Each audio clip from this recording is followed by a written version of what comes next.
গুরু পূর্ণিমায় এমন কাজ করলে যে ফল মিলবে তাতে আর পেছনে ফিরে তাকাতে হবে না।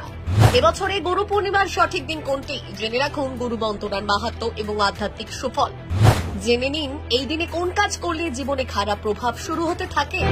রথের রশ্মিতে টান পড়তে না পড়তেই বাঙালির জীবনে আসে আরো এক পবিত্র তিথি, তা হলো গুরু পূর্ণিমা। আষাঢ় মাসের এই পূর্ণিমা গুরু শিষ্যের পবিত্র বন্ধনকে স্মরণ করিয়ে দেয় এবং আধ্যাত্মিক জীবনে এর গুরুত্ব অপরিসীম। জ্যোতির্বিজ্ঞান অনুসারে সূর্য এবং চন্দ্রের অবস্থানের উপর ভিত্তি করে তিথি নির্ধারিত হয় এবং 15তম তিথি হল পূর্ণিমা। প্রতিটি পূর্ণিমারই বিশেষ তাৎপর্য থাকলেও গুরু পূর্ণিমা বিশেষভাবে পূজনীয়।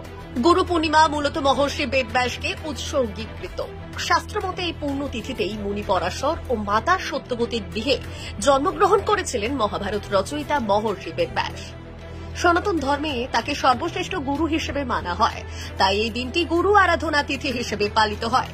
শুধু সনাতন ধর্মেই নয়, অন্যান্য ধর্মেও এই দিনের বিশেষ মাহাত্ম্য রয়েছে। কথিত আছে দেবাদিদেব মহাদেব এই তিথিতে 7 ঋষিকে মহাজ্ঞান প্রদান করেছিলেন।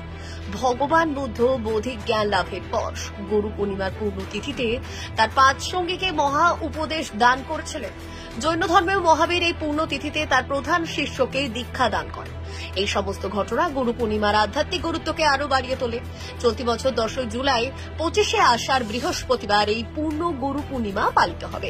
তবে তিথির শুরু ও শেষের সময় নিয়ে দুটি প্রধান পঞ্জিকা, বিশুদ্ধ সিদ্ধান্ত পঞ্জিকা ও গুপ্ত প্রেস পঞ্জিকার মধ্যে সামান্য পার্থক্য রয়েছে, দেখে নিন। বিশুদ্ধ সিদ্ধান্ত পঞ্জিকা মতে পূর্ণিমা তিথি আরম্ভ 9 জুলাই বুধবার রাত 1:38। পূর্ণিমা তিথি শেষ 10 জুলাই বৃহস্পতিবার রাত 2:07। গুপ্ত প্রেস পঞ্জিকা মতে পূর্ণিমা তিথি আরম্ভ 9 জুলাই বুধবার রাত 1:19:46। পূর্ণিমা তিথি শেষ 10 জুলাই বৃহস্পতিবার রাত 2:02:53। গুরু পূর্ণিমা নিষ্ঠা সহকারে পালন করলে জীবনে বহু সুফল লাভ হয় বলে শাস্ত্রে বর্ণিত আছে। গুরু হলেন সেই সত্তা যিনি শিষ্যকে অজ্ঞানতার অন্ধকার থেকে জ্ঞানের আলোয় নিয়ে আসে। গুরু কেবলমাত্র একজন শিক্ষক নন, তিনি একজন পথপ্রদর্শক, দার্শনিক এবং আধ্যাত্মিক চালিকা শক্তি। এই দিনে গুরুকে ভক্তি সহকারে স্মরণ ও পুজো করলে গুরু কৃপায় শিষ্য সঠিক পথ খুঁজে পায় এবং জীবনের জটিল সমস্যার সমাধান করতে সক্ষম হয়।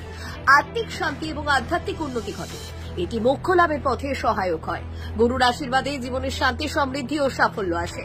সাংসারিক এবং পারধর্মিক উভয় ক্ষেত্রেই উন্নতি ঘটে। শাস্ত্র মতে গুরু পূর্ণিমা কর্মে সাফল্য লাভের জন্য অত্যন্ত শুভ। বলা যেতে পারে গুরু পূর্ণিমা শুধু একটি তিথি নয়, এটি গুরু শিষ্যের পরম্পরা এবং আধ্যাত্মিক চেতনার উদযাপন।